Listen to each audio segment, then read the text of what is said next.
Oh, my bankbook is missing. I'm sure I put it in the back of this drawer. I thought, could it be them? Despite supporting the life of the eldest son and his wife who have been living together for several years, they have ignored me for 3 years without even saying thank you. I just wanted them to show a little gratitude. But, it's okay, now. I will never forgive them. My name is Emily, 56 years old. I retired from my company to care for my unstable mother-in-law. Currently, I am working from home while providing care.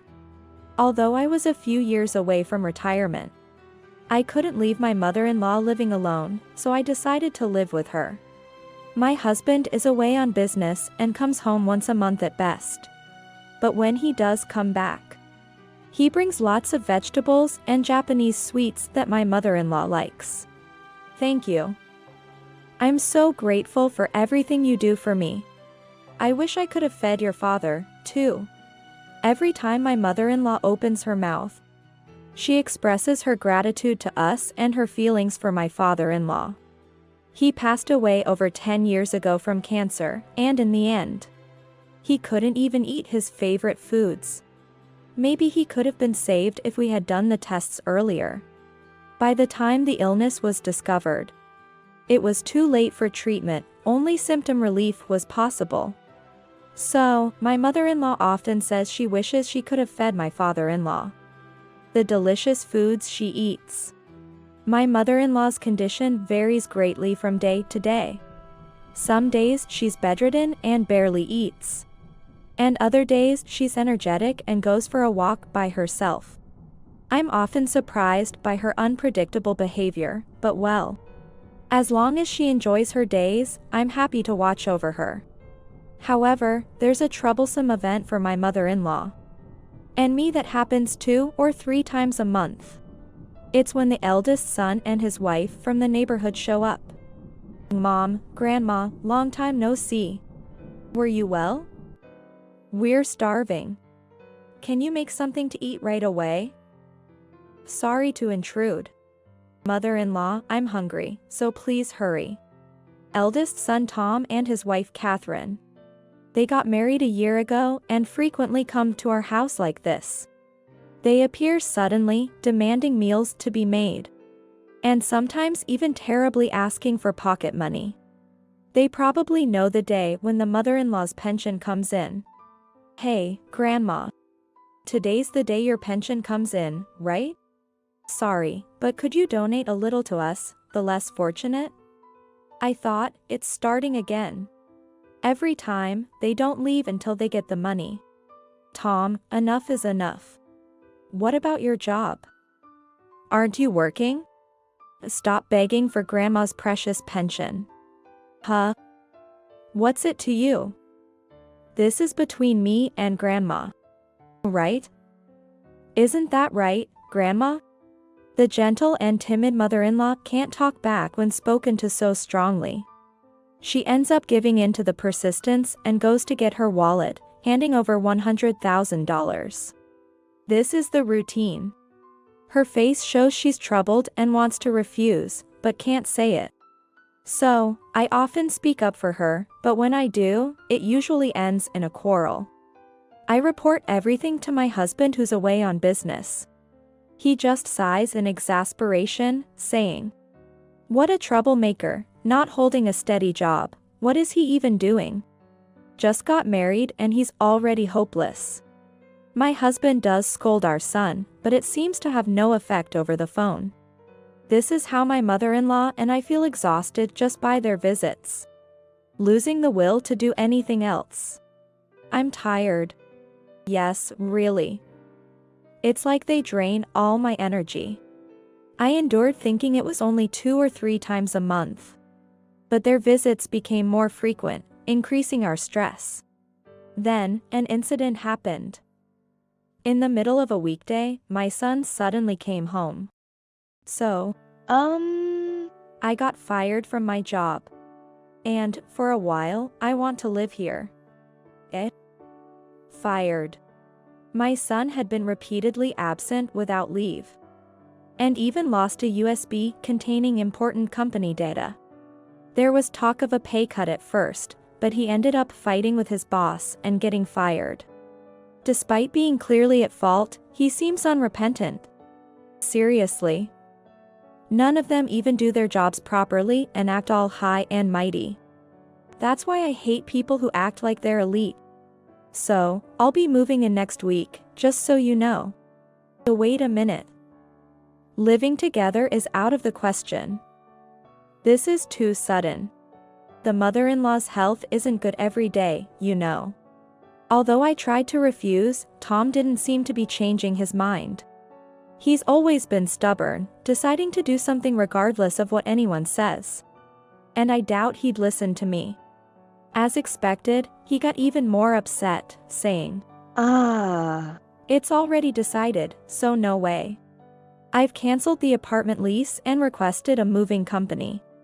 If you still say I can't live here, then you're going to pay for our living expenses, right?" I couldn't help but sigh. If my husband were here, he would sternly scold them and send them away. But I can't stand up to them alone. "Hey, Emily, is Tom moving in here? If so, should I go to a facility? I'll be in the way, and those kids aren't even working." "What are you talking about, mother-in-law? Don't worry about such things. I'll make sure Tom gets a job, and he'll be leaving soon." I feel terribly sorry for making my elderly mother-in-law worry like this.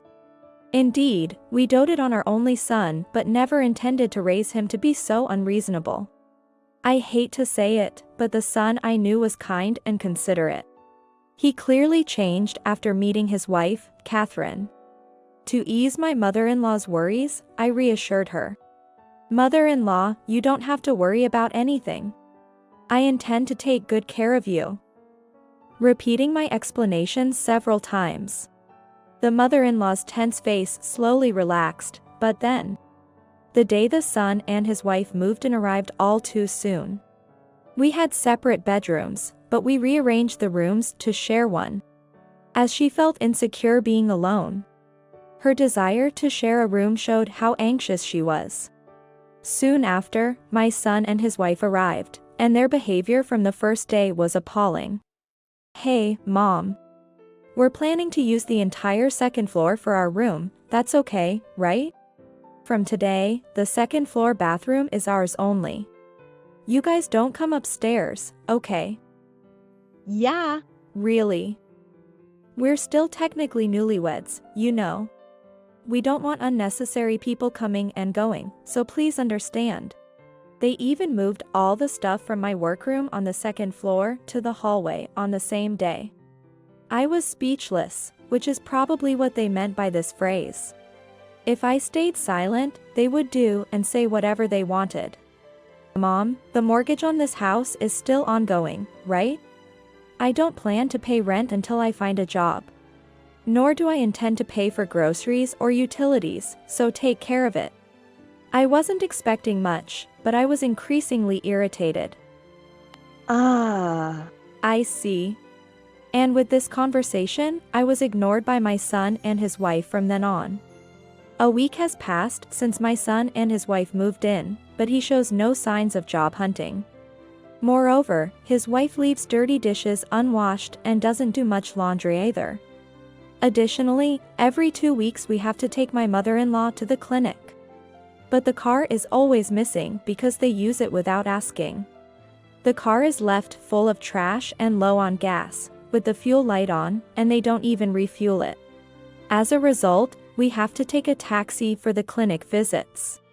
Despite being overwhelmed with things to do, my mother-in-law, who should be relaxing, ends up helping with the housework.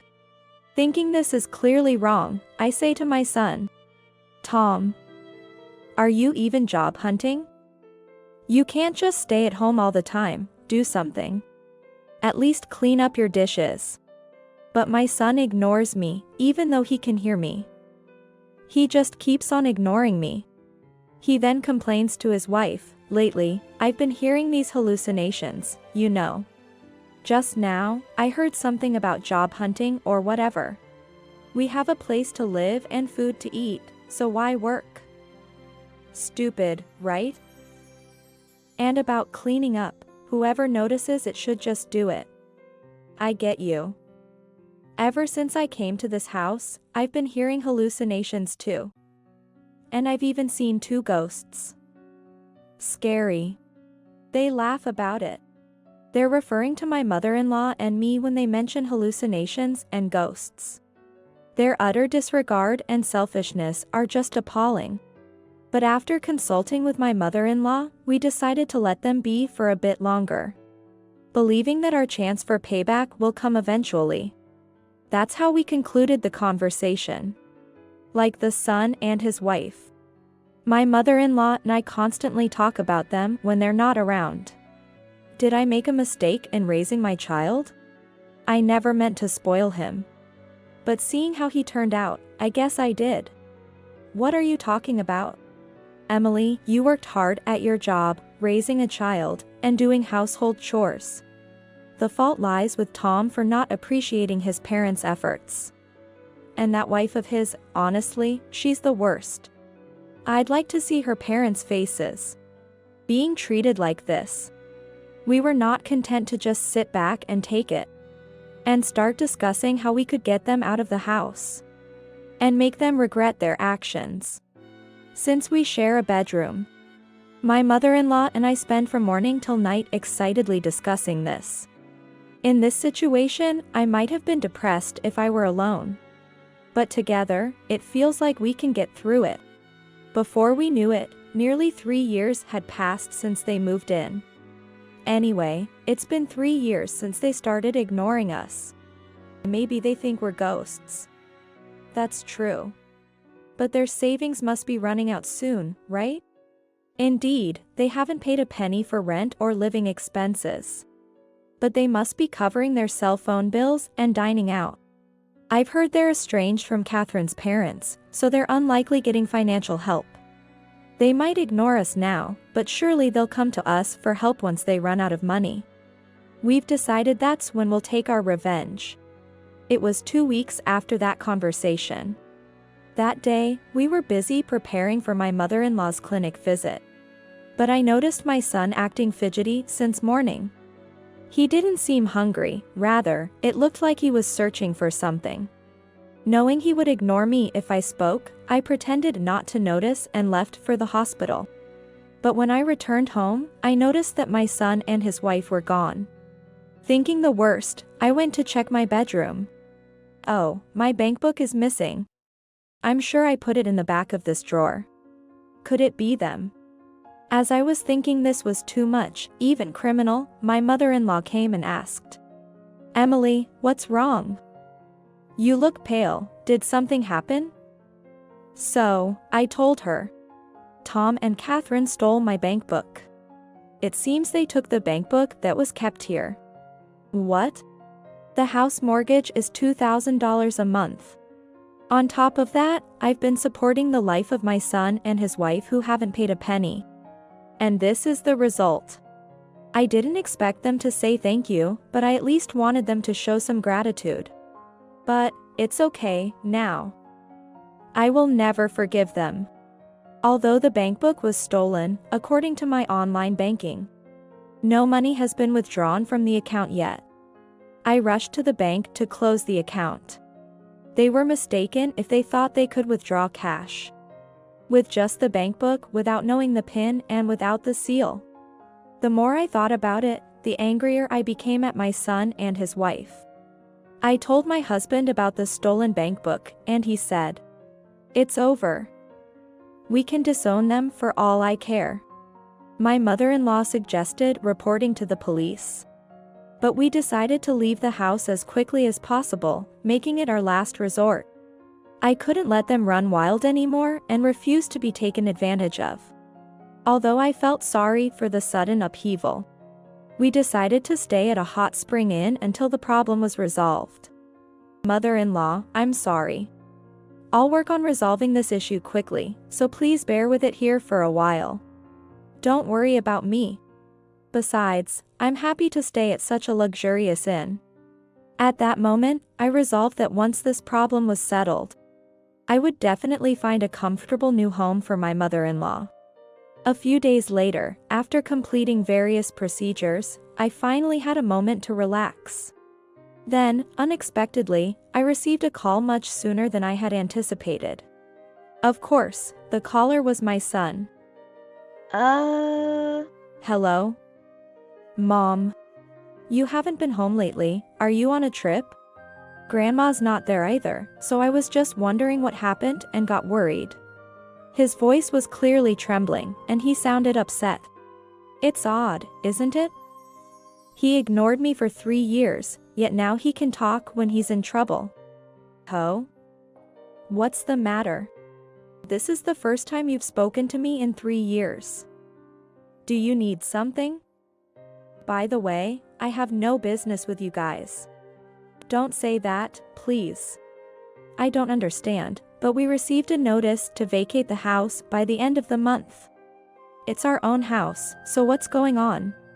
The real estate agent, who took care of us, was outraged when he heard our story and quickly proceeded with the paperwork. I didn't expect him to send the eviction notice to my son within 2 days. Impressive. The real estate agent had acted so promptly, I decided to tell my son the truth. That house? I sold it because I thought it was no longer needed. And it seems the new buyer wants you to leave soon. What?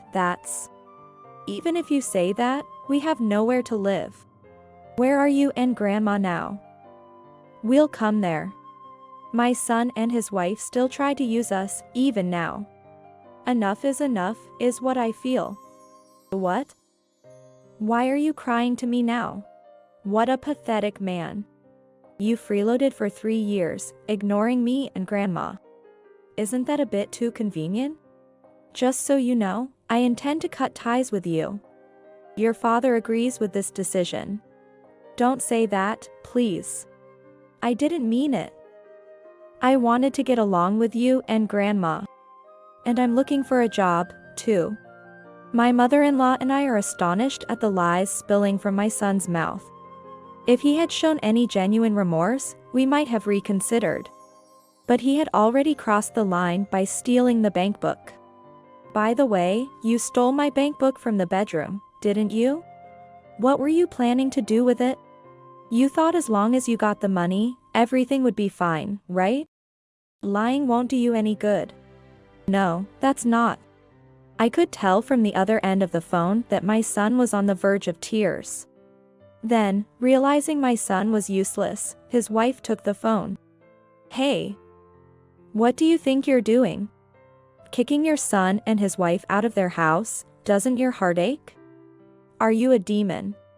Just when I thought what she would say next.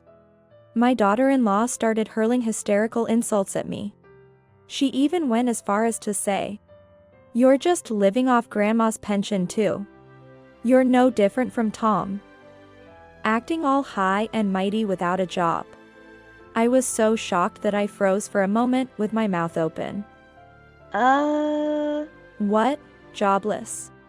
Do you think I could pay off the mortgage of that big house if I were jobless? I've been paying $2,000 every month. And, for your information, I'm not jobless. I felt it was pointless to tell her the truth.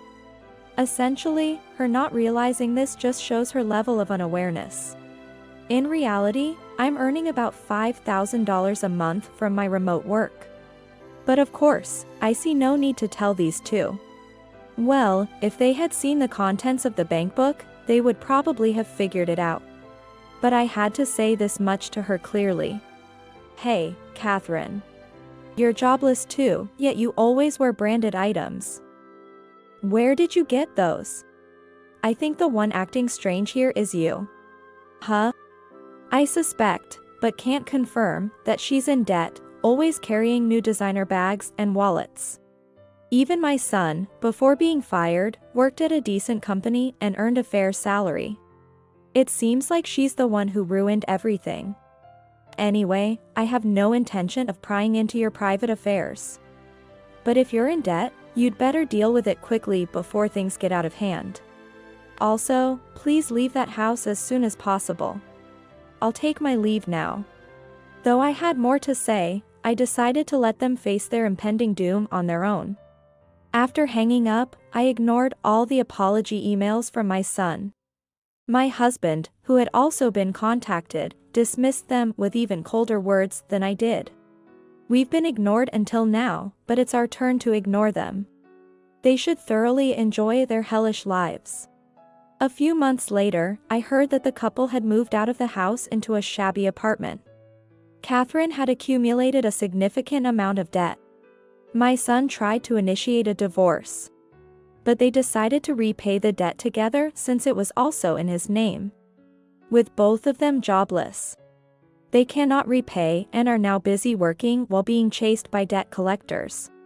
Their hellish life continues, but they should try their best to overcome it. As for me, I'm currently considering a house to live in with my mother-in-law. My husband is likely to return from his business trip soon, so we're planning to live together in a comfortable house, enjoying a peaceful and happy life.